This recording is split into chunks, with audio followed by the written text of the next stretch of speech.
우리 함께 오늘 주신 하나님의 말씀을 함께 보도록 하겠습니다.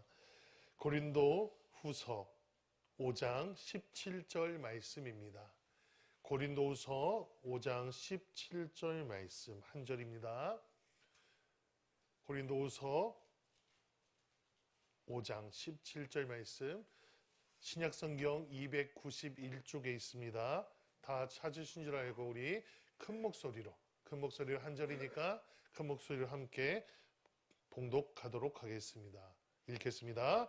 그런즉 누구든지 그리스도 안에 있으면 새로운 피조물이라. 이전 것은 지나갔으니 보라 새 것이 되었도다. 아멘. 다시 한번 하나님께 영광의 박수 올리겠습니다. 감사합니다. 오늘은 하나님은 지금도 새 일을 행하신다라는 제목으로 하나님의 말씀을 함께 나누기를 원합니다. 우리는 어떤 마음으로 이 한 해의 끝에 서 있으십니까? 여러분들 어떤 마음으로 이 한 해의 끝에 마지막 예배를 드리고 계십니까? 2025년 마지막 주일에 우리는 참 복잡한 시대 한가운데 서 있음을 모든 이들이 다 알고 있습니다.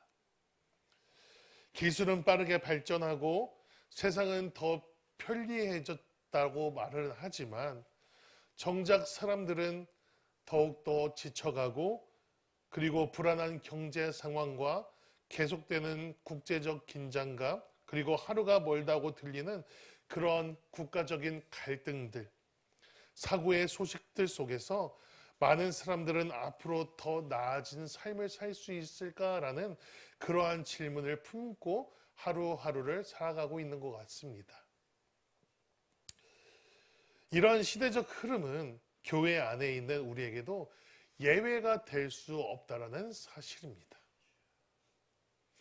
성도들은 각자의 삶의 자리에서 버텨내느라 지쳤고 신앙 역시 믿음으로 살아간다기보다는 무너지지 않기 위해 붙들고 있는 것처럼 느껴질 때도 있다라고 하는 것이죠.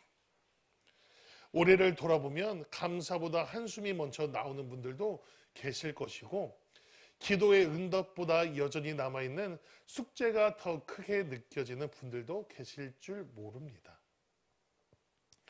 더 안타까운 것은 이런 시대 속에서 사람들이 점점 과거를 놓지 못한 채 살아가고 있다는 사실이죠.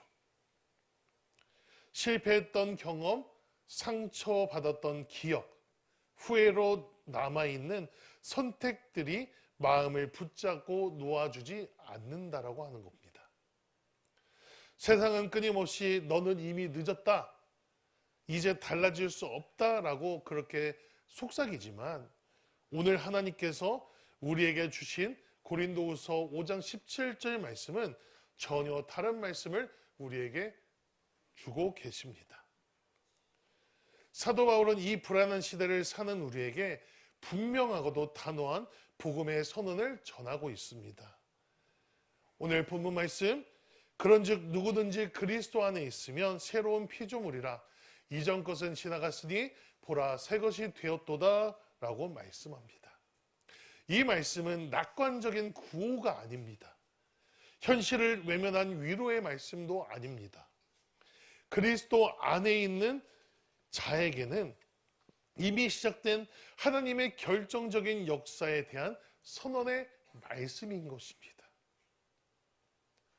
그래서 오늘 우리는 이 말씀 앞에서 2025년을 인간의 평가로 정리하는 것이 아니라 하나님의 시선으로 마무리를 하려고 합니다. 이제 우리는 묻고자 합니다. 과연 무엇이 지나가야 하는가? 무엇이 새로워져야 하는가? 그리고 우리는 어떤 믿음으로 2026년을 맞이해야 하는가? 이 질문 앞에 하나님께서 오늘 우리에게 주시는 말씀을 겸손히 그리고 담대히 여러분들 우리가 함께 나눠보려고 합니다.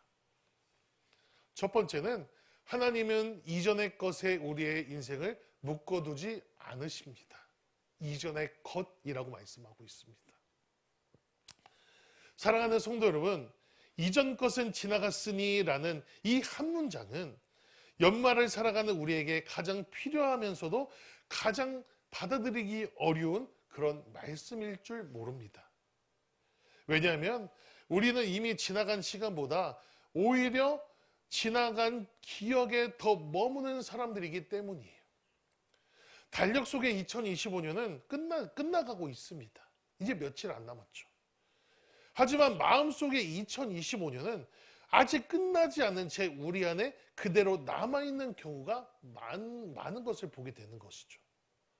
실패했던 장면들, 말하지 못하고 삼켜야 했던 말들, 그리고 회복하지 못했던 그런 관계들, 기도했지만 응답받지 못했던 그런 순간순간들, 이 모든 것들이 쌓여 우리는 어느새 이렇게 말을 하곤 합니다. 나는 원래 그런 사람이야. 내 인생은 여기까지인 것 같아. 그러나 사도 바울은 담대하게 말합니다. 이전 것은 지나갔으니 라고 말합니다. 이 말은 우리가 느끼기에 지나갔다라는 말이 아닙니다. 하나님께서 이미 지나가셨다라고 선언을 하고 선포하고 계시는 겁니다. 그러니까 여러분들 이전 것은 이미 지나갔어요. 그러니까 여러분들 이전 것을 생각하지 말아야 됩니다. 그리고 앞으로 우리가 살아가야 될 지금 현재와 미래를 바라보는 그런 눈이 우리에게 반드시 있어야 된다라고 말씀을 하고 있는 것입니다. 그리고 하나님은 과거가 우리의 주인이 되는 것을 허락하시지 않습니다. 이사야서 44장 22절 말씀입니다. 함께 읽어보도록 하겠습니다.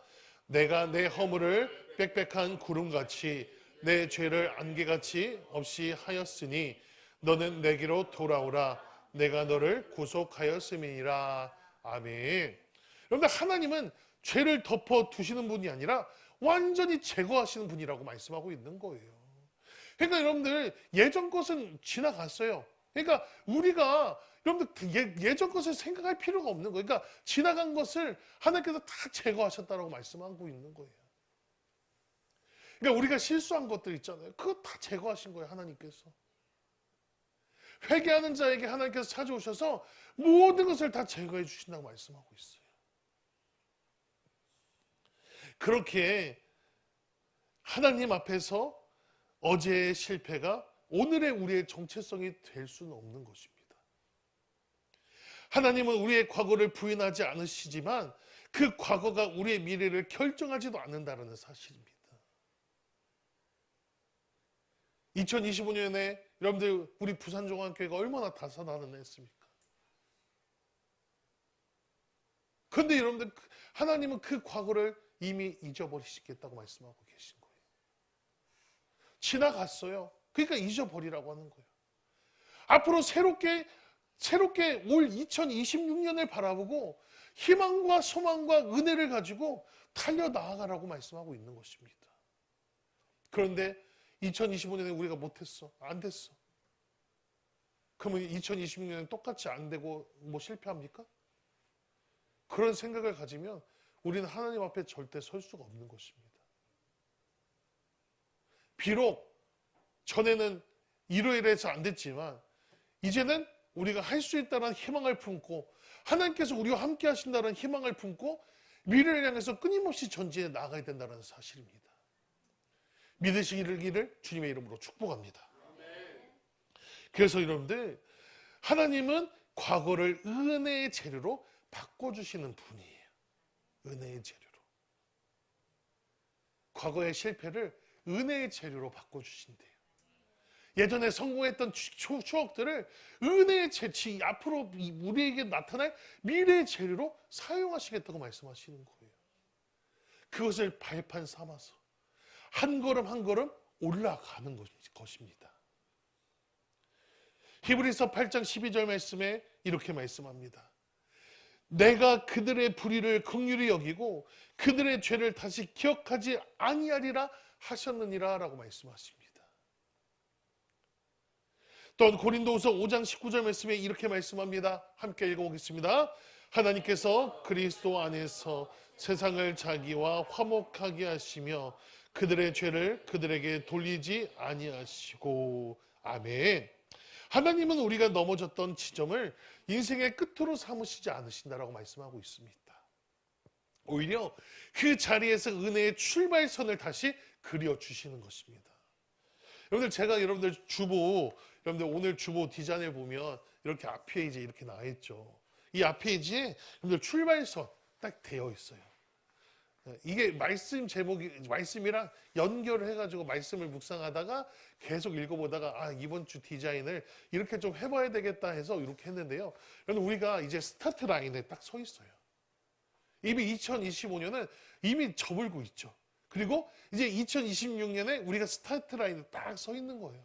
그래서 레디 그러니까 레디 하고 있는 거예요. 딱 준비하고 딱 달릴 준비하고 있는 거예요. 그리고 레디 고 하면 딱 앞서서 여러분들 막 다른 박질을 하는 거예요. 우리가 끊임없이 하나님을 향해서 다른 박질을 하면서 나아가야 되는 거예요.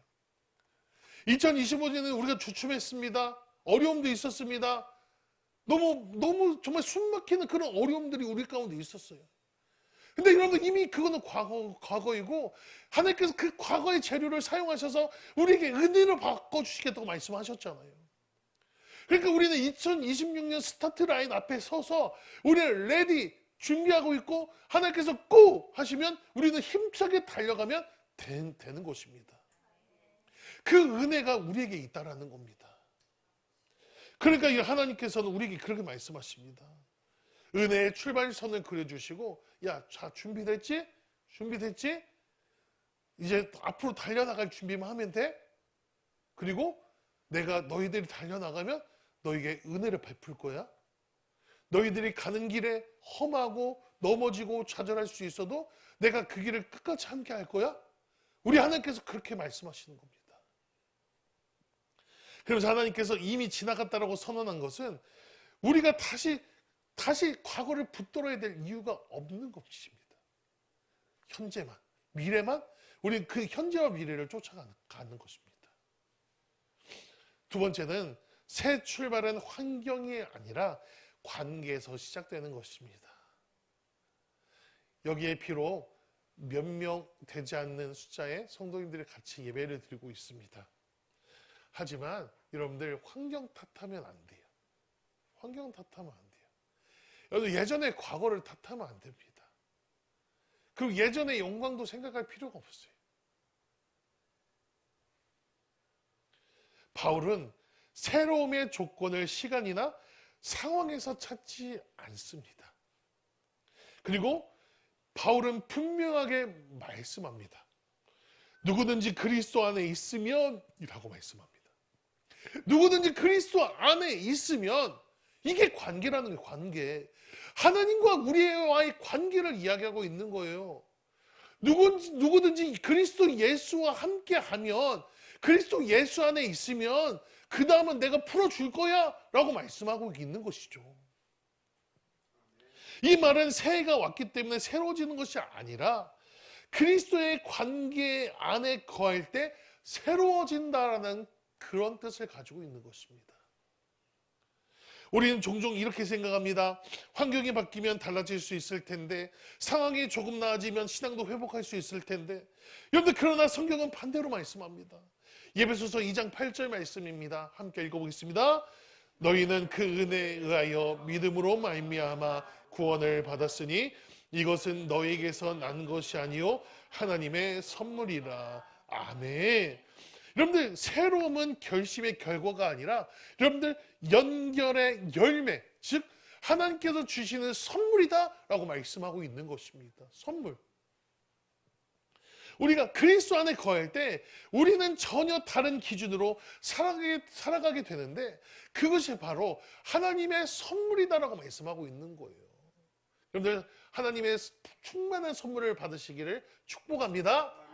그런데 우리 그 선물을 받으려면 조건이 있대요. 그 조건이 뭐냐? 저를 따라해 보겠습니다. 그리스도 안에 있으면, 그리스도 안에 거하면, 아멘. 바로 이거예요. 그리스도 예수와의 관계성이 그만큼 중요하다고 말씀하고 있는 거예요. 내가 그리스도 안에 거하고, 내가 그리스도 안에 있고, 내가 그리스도께 여쭤보고, 내가 예수님이라면 어떻게 생각하셨을까? 예수님이라면 어떻게 말씀하셨을까? 예수님이랑 어떻게 행동하셨을까? 여러분들, 우리가 이것을 묻고 그리고 행하고 말하고 여러분들 우리가 생각한다면, 여러분들, 하나님께서 우리에게 충만한 은혜를 부어주시고 하나님의 거룩한 선물을 우리에게 허락하신다고 말씀하고 있는 것입니다. 그러니까 여러분들, 한마디로 말씀하면요, 우리가 준비되어져야 된다고 말씀하고 있는 거예요. 준비되어져야 된다.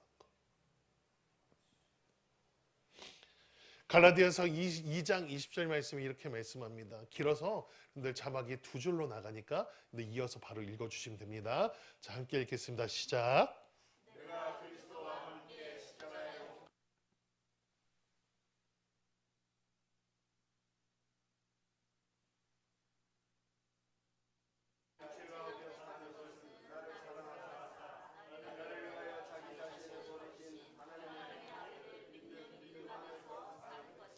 아멘, 아멘. 이 고백은 신앙의 깊은 사람만이 고백하는 것이 아니에요. 모든 성도들이 붙들어야 될 복음의 핵심의 말씀입니다. 나는 여전히 약하지만 내 안에 계시는 그리스도는 변함없으시기 때문입니다. 연말이 되면 우리는 스스로를 평가합니다. 기도 생활, 예배 생활, 그리고 신앙의 열심들, 그리고 전도는 얼마나 했는지 안 했는지, 내가 새벽을 나왔는지 안 나왔는지, 내가 예배 생활을 얼마나 했는지 안 했는지, 이런 것들을 개인적으로 평가를 해요. 그러나 복음은 우리를 성적으로 평가하지 않으세요. 우리 하나님은 우리를 성적으로 평가하는 분이 아니세요. 여러분들, 관계로 규정을 하십니다. 관계로. 내가 얼마만큼 하나님과 친밀하게 살았는가, 내가 얼마만큼 하나님과 은혜 가운데 동행을 했는가. 우리 하나님께서 그거를 보시는 거지, 내가 헌금을 얼마나 했는가, 이런 것을 기준으로 해서 하나님은 그렇게 우리를 평가하지 않으신다라고 말씀하고 있는 것이죠. 골로새서 3장 3절 말씀이 이렇게 말씀합니다. 이는 너희가 죽었고 너희 생명이 그리스도와 함께 하나님 안에 감추어졌음이라 라고 말씀합니다. 그러므로 성도 여러분, 2026년 향해 가며 더 잘해야지 보다 더 주님 안에 거해야지 라는 그런 고백을 붙드시고 여러분들 살아가시기를 바랍니다. 거기에 참된 변화가 있는 것입니다. 내가 얼마나 더 하나님께 거하는가, 내가 얼마나 더 하나님의 말씀을 묵상하는가, 내가 얼마나 더 찬양과 가까이 살아가는가. 여러분들, 차 운전하고 다닐 때 여러분들 가요가 흐르고 여러분들 트로트가 흐르고 뽕짝이 흐르고 이게 아니라, 여러분들 내가 어디를 가든지 하나님의 음성을 듣기 위한 그런 부분들이 우리에게 항상 노력하고 다가갔을 때 그것을 하나님께서는 기뻐 받아주신다라고 말씀을 하고 있는 것입니다. 그리고 마지막 세 번째는 하나님은 이미 새 일을 시작하셨다라는 것입니다. 바울은 마지막으로 이렇게 선포합니다. 보라, 새 것이 되었도다. 보라, 새 것이 되었도다. 이 말은 앞에서 새 것이 될 것이라는 그런 약속이 아니라 이미 이루어진 사실에 대한 말씀을 하고 있는 것입니다. 우리가 아직 느끼지 못해도 하나님은 이미 새 일을 시작하셨습니다. 에스겔 36장 26절 말씀해 보니까 이렇게 말씀합니다. 읽어보겠습니다. 또 새 영을 너희 속에 두고 새 마음을 너희에게 주되 너희 육신에서 굳은 마음을 제거하고 부드러운 마음을 줄 것이며. 아멘. 하나님은 우리의 인생을 고쳐 쓰시는 분이 아니라 새롭게 창조하신다라고 말씀하고 있습니다. 그래서 새로움은 언제나 하나님의 주권에서 시작되어집니다.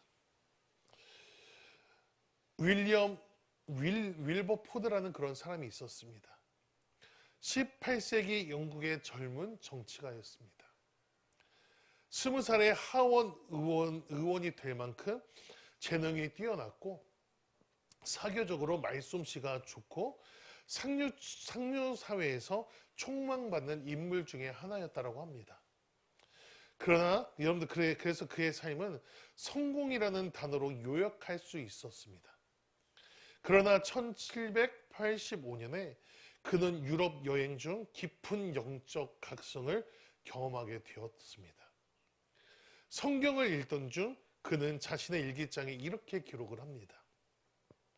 하나님께서 내 마음을 붙드셨습니다. 나는 더 이상 이전과 같은 삶으로 돌아갈 수 없습니다. 그 회심 이후 월버포드는 심각한 내적 갈등에 빠지게 되었습니다. 내적 갈등의 이유는 정치를 계속해야 될지, 모든 것을 내려놓고 신앙생활에 전념해야 될지라는 그런 고민이었다고 합니다. 그때 그 신앙의 멘토였던 목회자 존 뉴턴이라는 분은 이렇게 조언을 합니다. 하나님은 그대를 세상에서 빼내기보다 세상 한가운데서 사용하시려 하신다. 이 말을 들은 월버포드는 인생을 완벽하게 바꿔놓는 결정을 했습니다. 그는 정치의 자리를 떠나가는 것이 아니라 그 정치의 목적을 완전히 다른 곳에 사용하겠다라는 그런 생각을 하게 되었다는 것입니다. 그래서 월버포드는 노예 무역을 폐지하는 그런 사명을 받들고 무려 20년이 넘는 시간 동안에 조롱과 반대와 좌절을 견디며 지속적으로 노예 폐지 법안을 계속 상정하고 부결되면 또 성장하고 부결되면 또 상정하는 그런 일들을 끊임없이 했다고 합니다. 의회에서는 현실을 모르는 이상주의라는 그런 비난이 쏟아졌습니다. 그리고 그렇게 비난을 받다 보니까 건강은 극도로 악화되어 여러 차례 생명의 위협을 느꼈다고 합니다. 그럼에도 그는 포기하지 않았고 그리고 마침내 1807년 영국 의회는 노예 무역 폐지 법안을 통과를 시키고 그리고 흑인에 대한 노예 제도를 폐지하게 되었다는 것입니다. 그 소식을 들은 날 윌버포드는 의회 자리에서 조용히 고개를 숙이며 눈물을 흘렸다라고 합니다. 훗날 그는 이렇게 고백을 합니다. 나는 같은 사람입니다. 그러나 그리스도 안에서 전혀 다른 이유로 살아가게 되었습니다. 그 이유 때문에 이 모진 어려움과 고통과 이 희생을 참고 지금 이 법안이 통과가 되었습니다. 라고 그렇게 고백을 했다라고 합니다. 이것이 바로 보라 새 것이 되었도다 라는 의미인 것입니다. 하나님은 여전히 같은 자리에 있는 우리를 통해 전혀 새로운 일을 하기를 원하십니다. 우리는 달라진 게 아무것도 없습니다. 우리는 똑같은 자리에, 똑같은 장소에, 똑같은 시간에 우리는 지금 예배를 드리고 있어요. 그런데 달라진 것이 무엇이냐면 내 속사람이 달라진 것입니다. 내 마음이 달라진 거예요. 내 결심이 달라진 거예요. 그것밖에 없어요. 그런데 그 위대한 일을 하나님께서 윌버포드라는 사람을 통해서 이루어 가셨다라는 거 말씀하고 있는 것입니다. 여러분들 우리 마음에 이 불이 임하기를 바랍니다. 이 불이 우리 마음 가운데 임해야 되는 겁니다. 내 속사람이 변했을 때 하나님께서 나를 통해서 어떻게 우리 교회를 변화시키실까? 어떻게 이 모라 땅을 변화시키실까? 어떻게 이 사상구와 이 부산 땅을 하나님께서 변화시키실까? 나를 통해, 작은 나를 통해 어떻게 변화시키실까? 그것을 생각해야 돼요. 그리고 우리는 그것들에 위해서 기도해야 됩니다. 고린도후서 4장 7절 말씀에 이렇게 말씀합니다. 우리가 이 보배를 질그릇에 가졌으니 이는 심히 큰 능력을 하나님께 있고 우리에게 있지 아니함을 알게 하려 함이라 라고 말씀합니다. 사랑하는 성도 여러분, 하나님은 완성된 사람을 찾으시는 것이 아니라 다만 그분의 새 일을 믿음으로 바라보는 사람을 찾고 계시다라는 사실입니다. 그 주인공들 될 수 있기를 바랍니다. 마지막 결론은요. 하나님은 끝에서 다시 시작하십니다. 사랑하는 성도 여러분, 우리는 끝에 서 있어요. 그렇죠? 우리 이미 갈 때까지 갔어요. 끝에 있습니다. 오늘 우리는 이전 것은 지나갔으니 보라 새 것이 되었도다라는 말씀 앞에서 우리는 서 있는 겁니다. 이 말씀은 연말이 되어서야 의미가 생기는 말씀이 아니라 오히려 한 해를 마무리하는 이 시점에서야 비로소 우리 마음 깊은 곳까지 내려와 들리는 하나님의 음성입니다. 돌이켜보면 2025년은 누군가에게는 감사가 많았던 한 해였고 누군가에게는 설명하기 어려운 무게가 남아있는 그런 시간일 것입니다. 계획대로 흘러가지 않는 일들도 있었고 기도했지만 응답이 없는 것처럼 느껴지는 그런 순간도 있었을 것입니다. 그러나 중요한 사실 한 가지, 이것은 분명합니다. 무엇이냐면 모든 시간을 하나님은 그냥 지나치지 않으셨다라는 사실입니다. 여러분들이 겪어온 그 순간들이 우리를 단단하게 만들고 우리를 견고하게 만드는 하나님의 장치였다는 사실을 꼭 기억할 수 있기를 바랍니다. 그렇기 때문에 하나님께서 우리에게 2026년을 새해를 주신 것입니다. 시간은 여러분들 속절없이 흐릅니다. 저도 20대로 돌아가고 싶다라는 그런 생각이 한 번씩 들 때가 있어요. 체력이 좋고, 그렇죠? 한 번 뛰면 막 30분씩 막 런닝했던 그때 뭐 돌아가고 싶을 때 있어요. 근데 그때는 다시 돌아오지 않습니다. 지금이 중요하다는 것이죠. 하나님은 우리의 한 해를 성공과 실패로 평가하지 않으세요. 대신 그 시간을 통해 우리가 누구에게 붙어 있는지를 보고 계신다는 것입니다. 여러분들 누구에게 붙어 계십니까? 누구에게 붙어 계십니까? 예수님께 붙어 있기를 소망합니다. 바울은 말합니다. 누구든지 그리스도 안에 있으면 새로운 피조물이라. 이 말은 완벽하면 새로워진다는 뜻이 아니고 더 잘해낸다면 새 것이 되었다라는 말도 아니에요. 다만 그리스도 안에 있으면 그 사실 하나로 하나님은 우리를 새 사람으로 부르신다라고 말씀하고 있습니다. 그래서 오늘 우리 이 말씀의 결론은 더 열심히 하라라는 요구가 아니라 더 잘해보라는 결심이 아니라 오히려 이렇게 초대하시는 하나님의 음성입니다. 이제는 붙들고 있던 것들을 내려놔라. 예전에 붙들고 있던 것들 내려놔. 너희가 잘했던 것, 너희가 정말 누렸던 영광들 다 내려놔. 그리고 내가 너를 어떻게 보고 있는지를 믿어봐라. 내가 너를 통해서 무슨 일을 행할지를 믿어봐라 라고 하시는 말씀이에요. 성도 여러분, 2026년은 2026년을 향해 가며 우리가 모두 같은 자리에서 출발하지는 않을 것입니다. 그러나 분명한 한 가지는요, 우리가 같은 주님 안에서 다시 시작할 수 있다는 사실입니다. 과거가 여전히 마음을 붙잡고 있습니까? 하나님은 이미 그 과거 위에 지나갔다라고 말씀하고 있습니다. 미래가 막막하게 느껴지십니까? 하나님은 이미 그 미래 속에서 새 것이 시작되었다라고 선포하고 계십니다. 마지막으로 예레미야가 3장 22절에서 23절 말씀입니다. 읽어보겠습니다. 시작. 여호와의 인자와 긍휼이 무궁하심으로